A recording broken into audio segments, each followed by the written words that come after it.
Hello everyone, আসসালামু আলাইকুম। Welcome to my new YouTube channel. আজকে আপনাদেরকে আমি তৈরি করে দেখাবো চিতই পিঠা। চিতই পিঠা তো আপনারা অনেক রকমেরই খেয়েছেন, ভেজানো চিতই পিঠা, সাদা চিতই পিঠা, কিন্তু কখনো কি ইলিশ মাছ দিয়ে চিতই পিঠা খেয়েছেন? আজকে আমি আপনাদেরকে তৈরি করে দেখাবো ইলিশ চিতই। এজন্য সর্বপ্রথমে আমি নিচ্ছি শুকনো মরিচ, পেঁয়াজ আর কাঁচা রসুন। এগুলাকে আমি ভালো করে ব্লেন্ডারে পেস্ট করে নিব। সাথে দুটো কাঁচামরিচও দিয়েছি, এটাতে একটা সুঘ্রাণ বের হবে। সবগুলো উপকরণ আমি ব্লেন্ডারে ব্লেন্ড করে পেস্ট করে নিব। এরপরে এটা দিয়ে আমি চিতই পিঠার জন্য ইলিশ মাছটা রেডি করব।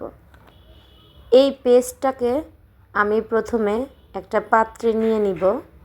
নিয়ে এটার মধ্যে আমি আর কিছুই দিব না, শুধু লবণ দিব আর ইলিশ মাছ ছোট ছোট টুকরো করে রাখা এটা অ্যাড করব। এখানে বড় বড় টুকরো করা ইলিশ মাছ দেওয়া যাবে না, কারণ চিতই পিঠাটার ভিতরে মাছটা সিদ্ধ হতে হবে। এজন্য ছোট ইলিশ মাছ হোক কিংবা বড় ইলিশ মাছই হোক, যে কোনো মাছই আপনাকে ছোট ছোট করেই এভাবে ছোট ছোট করে পিচ করে নিতে হবে। এই ছোট ছোট পিস করা ইলিশ মাছগুলো ম্যারিনেশন করে আমি কিছুক্ষণ রেখে দিব। এই ফাঁকে আমি তৈরি করে নিব চিতই পিঠার আটা। এখানে আমি গরম পানি দিব। এটা আমার শুকনো চালের গুঁড়ো ছিল।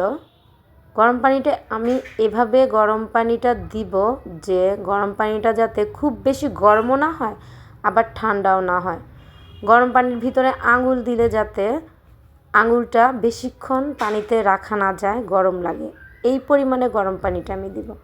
দিয়ে আমি আস্তে আস্তে হাত দিয়ে মথে মথে ডোটা তৈরি করব। এভাবে মথে মথে যদি আপনি ডো তৈরি করেন তাহলে কখনোই আপনার চিতই পিঠা ফেল হবে না। আপনার চিতই পিঠাটা সফট হবে, ফুলবে। এই আটাটা মেনলি আপনার হাতের মাখানোর উপরেই ডিপেন্ড করে আপনার চিতই পিঠাটা কীরকম হবে। আপনার চামচ দিয়ে গোলাতে পারেন, কিন্তু চামচ দিয়ে গোলানোটা তেমন একটা ভালো হয় না। আমার মতো এভাবে করে দেখেন, আপনাদের চিতই পিঠা অবশ্যই ভালো হবে। এখন আমি পিঠাটা রেডি করব, তার জন্য আমি খোলাটা মুছে নিলাম। এখন আমি 2 চামচ পিঠার আটা দিয়ে দিব আর মাছ বরাবর মাঝখানে আমি 1 পিস ইলিশ মাছ দিয়ে দিব, সেই মরিচ বাটা সহ। এখন আমি ঢেকে দিব।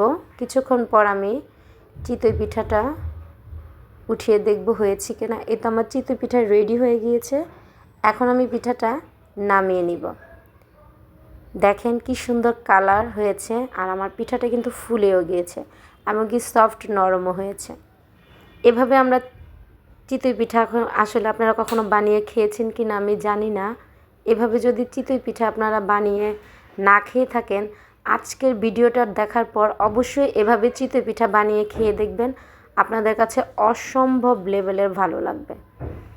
আমার কথা বিশ্বাস না হলে আপনারা একবার খেয়েই দেখেন, তারপর আমাকে বলতে বাধ্য হবেন যে এটা বেস্ট চিতই পিঠা ছিল।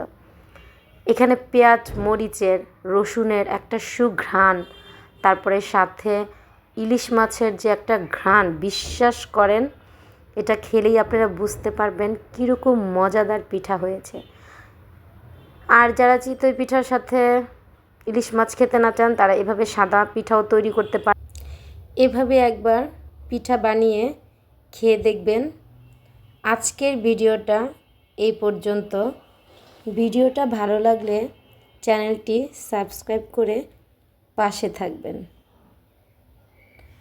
ধন্যবাদ আমার সম্পূর্ণ ভিডিওটি দেখার জন্য। আল্লাহ হাফেজ।